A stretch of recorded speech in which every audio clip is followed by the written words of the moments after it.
हाय दोस्तों, welcome to धन। दोस्तों, दुनिया भर में लोगों ने बहुत सारे तरीकों के थ्रू इन्वेस्टमेंट करने की कोशिश करी है। कुछ लोग सफल हुए, कुछ लोग असफल हुए। कुछ इन्वेस्टमेंट करने की टेक्निक्स फॉरेन में डेवलप हुई और कुछ इन्वेस्टमेंट करने की टेक्निक इंडिया में डेवलप हुई। हम इंटरनेशनल मार्केट की सारी टेक्निक्स को इंडिया में अप्लाई नहीं कर सकते हैं। उसका रीजन ये है कि फॉरेन की इन्फ्लेशन अलग है। यूएस की इन्फ्लेशन इज अप्रोक्सीमेटली 2%, जबकि इंडिया की inflation has been on an average more than 6% और स्लाइटली क्लोज टू 7%। दोस्तों, जिस तरीके से इंडिया एक ग्रोइंग पाथ पर है, वहां पर यूएसए को अगर हम देखें तो यूएसए एक मैच्योर्ड पाथ पे चल रहा है। हम दोनों की जर्नी अलग अलग टाइम पे स्टार्ट हुई थी। तो जहां पर यूएस आज से 30-40 साल पहले था, वहां पर इंडिया आज की डेट में है। दोस्तों, क्या हम सारी की सारी यूएस या यूके या वेस्ट में कोई भी डेवलप की गई इन्वेस्टमेंट फिलॉसफी क्या हम एग्जैक्टली सेम तरीके से इंडिया में फॉलो कर सकते हैं? दोस्तों, कुछ चीजें तो आप फॉलो कर सकते हैं, लेकिन बहुत सारी नहीं कर सकते हैं। आज की इस वीडियो में मैं एक ऐसा ही डिस्कशन यहां पर करने वाला हूं जिसमें हमारे इंडिया के एक पोर्टफोलियो मैनेजर सौरभ मुखर्जी साहब ने इंटरनेशनल मार्केट की इन्वेस्टमेंट फिलॉसफीज को स्टडी किया, उसको इंडियन फिलॉसफी के अकॉर्डिंग कन्वर्ट किया और यहां पर हमें कुछ पैरामीटर्स दिए जो हमें यह बताते हैं कि किस तरीके से आप लॉन्ग टर्म में इन्वेस्टमेंट कर सकते हैं without any major intervention every now and then. दोस्तों, सही पहचाना आपने। मैं आज आपके साथ बात करने वाला हूं ऐसी एक इन्वेस्टमेंट फिलॉसफी के बारे में जिसका नाम है coffee can investing. Coffee can investment का मतलब क्या होता है कि आपने एक बार एक मग में कॉफी डाल के छोड़ दी, उसको बार बार इंटरवीन करने की जरूरत नहीं है। दोस्तों, it has been noticed by many psychologist and many people in the world जो फाइनेंशियल मार्केट को लंबे वक्त से ट्रेड करते आ रहे हैं या फिर इन्वेस्टमेंट करते आ रहे हैं। उन्होंने ये पाया कि हम ज्यादातर गलतियां तब करते हैं जब हमें कुछ करने की चाह होती है, क्योंकि ज्यादातर केसेस में इन्वेस्टमेंट में आपको कभी कुछ करना नहीं पड़ता है। स्टॉक मार्केट ऑटोमेटिकली आपको रिटर्न जनरेट करके देती है, क्योंकि आपको रोज तो मार्केट में कोई एक्शन नहीं लेना होता है। दोस्तों, कॉफी कैन टेक्निक इसी थॉट प्रोसेस में बेस्ड है कि आपको बार बार मार्केट में इंटरवीन करने की जरूरत नहीं है। आपको सिर्फ एक बार अपने मार्केट को ट्रैक कर लिया, एक बार अपने लिए अच्छी कंपनी के शेयर्स निकाल लिए, उसके बाद सिर्फ आपको इसको होल्ड करने की जरूरत है और लॉन्ग टर्म में ये आपको बहुत ही बेहतरीन रिटर्न्स देकर जा सकते हैं। दोस्तों, कॉफी कैन इन्वेस्टिंग की टेक्निक ये कहती है, पहला, आपको अच्छी कंपनीज चूज करनी है। अच्छी कंपनीज का मतलब क्या होता है? पहला, जो पिछले 1 साल में ग्रो कर रही हो। दूसरा, जो पिछले 5-10 साल से भी ग्रो कर रही हो।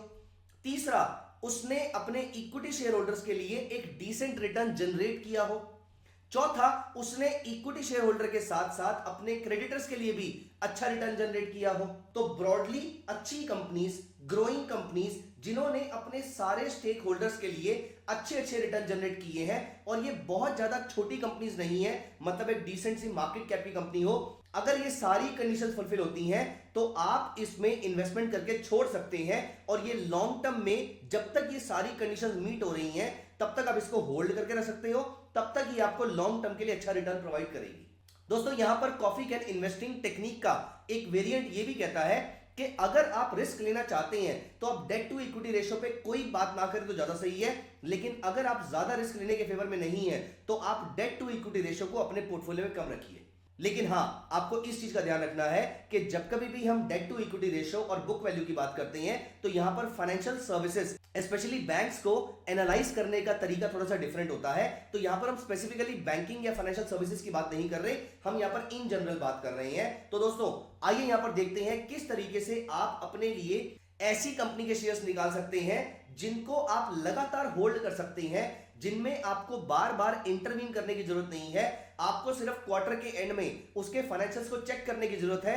As long as it is maintaining decent financials, आपको उसमें स्ट्रेस लेने की कोई जरूरत नहीं है। ये कंपनीज आपको लॉन्ग टर्म के अंदर अच्छा रिटर्न देंगी, इसके चांसेस बहुत ज्यादा हाई हैं। तो दोस्तों, क्या क्या ऐसे मेथड्स हैं, क्या क्या ऐसे पैरामीटर्स हैं, क्या क्या ऐसे फाइनेंशियल रेशियोज हैं जिनको मुझे अपने पोर्टफोलियो में डालने की जरूरत है, स्क्रीन करने की जरूरत है, जिससे मुझे ये सारे स्टॉक्स मिलेंगे। लेकिन वहां पर भी चलने से पहले मैं आपको बता दूं, क्या आपको मालूम है एज एन इन्वेस्टर आपके सामने सबसे बड़ी प्रॉब्लम क्या है? दोस्तों, एक ऐसी प्रॉब्लम जो हम सोचते भी नहीं है। हमें लगता है कि पोर्टफोलियो में अच्छे स्टॉक्स होने चाहिए, अच्छा स्टॉक कौन सा बाय करना है, कब तक होल्ड करना है, डेट टू इक्विटी रेशियो क्या होनी चाहिए, एक्सेट्रा एक्सेट्रा। दोस्तों, एक बहुत बड़ी प्रॉब्लम है तो हमारा ध्यान भी नहीं जाता। इंडिया में देयर आर ऑलमोस्ट और मोर देन 5000 शेयर्स लिस्टेड। इनमें से स्टॉक्स को स्क्रीन कैसे करना है, एक एक पैरामीटर के बेसिस पे कितनी कंपनीज को हम शॉर्टलिस्ट कर सकते हैं, या कितनी कंपनीज को हम डिस्कार्ड कर सकते हैं, ये एक बहुत बड़ा चैलेंज है। और इसी चैलेंज का सॉल्यूशन निकालने के लिए आज मैं पूरी की पूरी टेक्निक जो यहां पर आपको दिखाने वाला हूं वो दिखाऊंगा स्कैनएक्स पे। तो आइए चलते हैं यहां पर अपने धन के स्कैनएक्स कंसोल पे। यहां पर मैंने आपके सामने स्कैनएक्स का होम पेज ओपन कर लिया है, scanex.trade। और यहां पर ऑल्दो यहां पर बहुत सारे अच्छे फीचर्स आपको यहां पर दिखेंगे, लेकिन मैं यहां पर क्लिक करूंगा क्रिएट पे, क्योंकि मुझे अपने लिए एक स्ट्रैटेजी क्रिएट करनी है, एक इन्वेस्टमेंट की स्क्रीन क्रिएट करनी है, एक स्कैनर क्रिएट करना है। तो मैं यहां पर स्कैनर पे आ गया। सबसे पहली कंडीशन कॉफी कैन इन्वेस्टिंग में मैं ये लगा रहा हूं, देखिए अगर कंपनी बहुत बड़ी है तो उसके लिए ग्रो करना बहुत मुश्किल होगा, अगर कंपनी बहुत ही छोटी है तो मैं रिस्क बहुत ज्यादा ले रहा हूं। इसीलिए मुझे चाहिए एक डिसेंट साइज की कंपनी, और यहां पर डिसेंट साइज की कंपनी से मेरा मतलब है, मैं पहला क्राइटेरिया यहां पर ऐड कर रहा हूं, मुझे चाहिए कंपनीज ऐसी जिनकी मार्केट कैप कम से कम 1000 करोड़ से ऊपर की हो। यहां पर मैंने 1000 करोड़ से ऊपर की मार्केट कैप वाली कंपनीज निकाल ली है। दोस्तों आप नीचे यहां पर देखेंगे तो आप नोटिस करेंगे 4,500-5,000 स्टॉक्स जो स्कैनएक्स ट्रैक कर रहा है, उसमें से आपने 2/3 स्टॉक्स ऑलरेडी यहां पर बाहर कर दिए, rather more than that, more than 30% stocks आपने यहां पर बाहर कर दिए हैं। ये एक बहुत ही अच्छी चीज है। ज्यादा स्टॉक्स अपने स्क्रीन में होना अच्छी बात नहीं है, अच्छे स्टॉक्स अपनी स्क्रीन में होना ये ज्यादा अच्छी बात है। तो दोस्तों यहां पर एक बार हमने 1000 करोड़ से ऊपर की मार्केट कैप वाली कंपनीज को शॉर्टलिस्ट कर लिया है। अब मुझे चाहिए ऐसी कंपनीज जो ग्रो कर रही हो। दोस्तों जब तक ये कंपनी ग्रो नहीं कर रही होगी तब तक उस पर बेट लेने का कोई फायदा नहीं है। ये कंपनीज शेल कंपनीज हो सकती हैं, ये कंपनीज गलत तरीके से पैसा कमा सकती हैं, कुछ भी कर सकती हैं, लेकिन अगर उसका रेवेन्यू ग्रो हो रहा है तो आपको समझ में आ जाएगा कि इस कंपनी के प्रोडक्ट्स की डिमांड तो है मार्केट में, और जब तक प्रोडक्ट की डिमांड है तब तक प्रॉफिट होने के चांसेस भी होंगे। जब प्रोडक्ट की डिमांड ही खत्म हो जाएगी, for example Nokia, for example Kodak etcetera, तो ऐसी कंपनीज के शेयर का ग्रो करना भी मुश्किल हो जाएगा, चैलेंजिंग हो जाएगा। तो दोस्तों यहां पर मैंने लिखा रेवेन्यू ग्रोथ रेट 1 ईयर और 5 ईयर, मुझे चाहिए ऐसा। वैसे आप 3 ईयर भी ले सकते हैं, लेकिन यहां पर मैंने किया कि मुझे चाहिए ऐसी कंपनी जिसने पिछले 1 साल में कम से कम 15% से ग्रो किया हो। 1350 में से सिर्फ 574 कंपनीज रह जाती हैं। अब इनमें से भी ऐसी कौन कौन सी कंपनीज हैं जिन्होंने पिछले 5 साल में कंसिस्टेंटली ऑन एन एवरेज 15% के रेट से ग्रो किया है। अब मेरे सामने 550 पौने 600 में से भी सिर्फ 238 कंपनीज रह जाती हैं। दोस्तों ये कंपनीज ऐसी हैं जो डिसेंट साइज की हैं और पिछले 1 साल और पिछले 5 साल से लगातार ग्रो कर रही है। लेकिन क्या ग्रोथ ही सब कुछ है? नहीं। क्या इन्होंने अपने शेयर होल्डर्स के लिए कोई रिटर्न भी जनरेट किया है? दोस्तों यहां पर अब हम एक नई कंडीशन ऐड करते हैं, which is I would say a very very important condition. मैं कहता हूं कि मेरी कंपनी का ROE which is return on equity should be greater than at least 15%। मेरी कंपनी ने अपने शेयर होल्डर के लिए कम से कम 15% का रिटर्न जनरेट किया है last year. Net profit upon share holder equity, मतलब हर शेयर होल्डर इक्विटी के लिए उसने 15% के आसपास का रिटर्न जनरेट किया है। ये पैसा आपको डिविडेंड की फॉर्म में मिल सकता है या नहीं मिल सकता है, लेकिन ये नेट प्रॉफिट आया है। अब चाहे ये री इन्वेस्टमेंट के लिए यूज हो या डिविडेंड देने के लिए यूज हो, लेकिन शेयर होल्डर के लिए उन्होंने पैसा जनरेट किया है। इसके अलावा शेयर होल्डर के लिए पैसा जनरेट करने के अलावा हमने ये भी चेक करना है कि क्या ये अपने क्रेडिटर्स को खुश रख पा रही है, क्योंकि अगली बार जो लोन मिलेगा वो तो क्रेडिटर से मिलेगा, और लोन लेकर ग्रो करना, लीवरेज लेकर ग्रो करना कोई बहुत बुरी बात नहीं होती है, unless until you are able to repay the interest payment. तो इसका मतलब अगली बार जब उसको लोन लेना पड़ेगा, तो यहां पर मैंने टाइप किया ROCE और यहां पर मैंने अप्लाई कर दिया। तो ROCE भी मुझे कम से कम 15% से ऊपर तो चाहिए, लेकिन मैं यहां पर थोड़ा सा स्ट्रिक्ट होके इसको 20% कर लेता हूं। तो यहां पर मैंने ROCE अप्लाई कर दिया। ROCE में मैंने 15% डाल दिया कि कम से कम 15% से तो ग्रो करे। बट हां, अगर आप ज्यादा स्ट्रिंजेंट मेथड्स फॉलो करना चाहते हैं, अगर आप ये चाहते हैं कि आपके पोर्टफोलियो में सिर्फ और सिर्फ बेहतरीन से बेहतरीन कंपनीज आए, चाहे वो कम आए, तो इस कंडीशन को ROE और ROCE को आप चेंज भी कर सकते हैं। रादर आप रेवेन्यू ग्रोथ रेट को भी थोड़ा सा इंक्रीज कर सकते हैं, लेकिन अभी के लिए मैं क्राइटेरिया सेम रख रहा हूं। तो यहां पर ROE greater than 15%, ROCE greater than 15%, लेकिन I being a very safe investor, मैं यहां पर एक कंडीशन जरूर ऐड करना चाहूंगा, मुझे चाहिए ऐसी कंपनीज, और यहां पर मैं फाइनेंशियल सर्विसेज कंपनी को, मेरा एनालाइज करने का तरीका थोड़ा सा अलग होता है, इसीलिए मैं यहां पर डेट टू इक्विटी रेशियो को डिफाइन कर देता हूं कि मेरी डेट टू इक्विटी रेशियो, पहली चीज नेगेटिव नहीं होनी चाहिए क्योंकि मेरी इक्विटी पॉजिटिव होनी चाहिए। दूसरा, मेरी debt to equity ratio preferably 0.5 से भी कम हो तो बहुत अच्छी बात है। अब मेरे सामने सिर्फ और सिर्फ 81 कंपनीज आती हैं। दोस्तों, ऑल्दो ये 81 भी बहुत ज्यादा है, लेकिन ये सिर्फ एक बेसिक क्राइटेरिया है आपको ये बताने के लिए कि किस तरीके से अच्छी कंपनीज का चयन किया जाता है, किस तरीके से अच्छी कंपनीज का सिलेक्शन किया जाता है। अगर आप इसमें से लिस्ट को छोटा करना चाहते हैं तो आप इसमें से कुछ चीजें और भी ऐड कर सकते हैं। फॉर एग्जांपल, आप रेवेन्यू ग्रोथ रेट पिछले 5 साल का 15% की जगह आप इसको 20% भी कर सकते हैं। यहां पर मेरे पास सिर्फ चुनिंदा कंपनीज आएंगी जो बहुत अच्छे पेस से ग्रो कर रही हैं।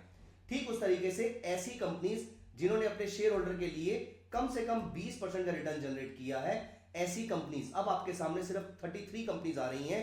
इनमें से मैं रैंडमली कोई भी कंपनी उठा के देखता हूं। फॉर एग्जांपल, मैं यहां पर सीडीएसएल उठा के देखता हूं और ये सीडीएसएल का 1 ईयर का चार्ट है। Look at this chart, that's beautiful. दोस्तों, अभी मैं आपको एक चीज बता दूं, इनमें आइडियली आपको कॉर्पोरेट गवर्नेंस भी चेक करनी चाहिए। आपको यह भी चेक करना चाहिए कि इंडिपेंडेंट डायरेक्टर इस टू टोटल डायरेक्टर की रेशो कितनी है।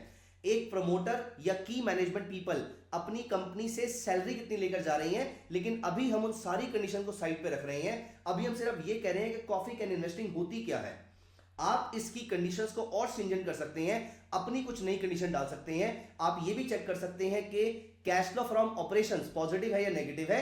लेकिन अभी के लिए as per coffee can investing, ऐसी कंपनीज जो यहां पर आपको सामने दिख रही हैं, ये फाइनेंशियली साउंड कंपनीज हैं और पिछले कई साल से बहुत अच्छा परफॉर्म कर रही हैं। आप इनमें से किसी कंपनी का चार्ट उठा के देखेंगे तो ये आपको लॉन्ग टर्म में बढ़ता हुआ दिखेगा। कॉफी कैन इन्वेस्टिंग ये कहती है कि आप इन कंपनीज को लेकर भूल जाइए और क्वार्टर के एंड में और साल के एंड में आप सिर्फ इनके फाइनेंशियल्स को देखते रहिए।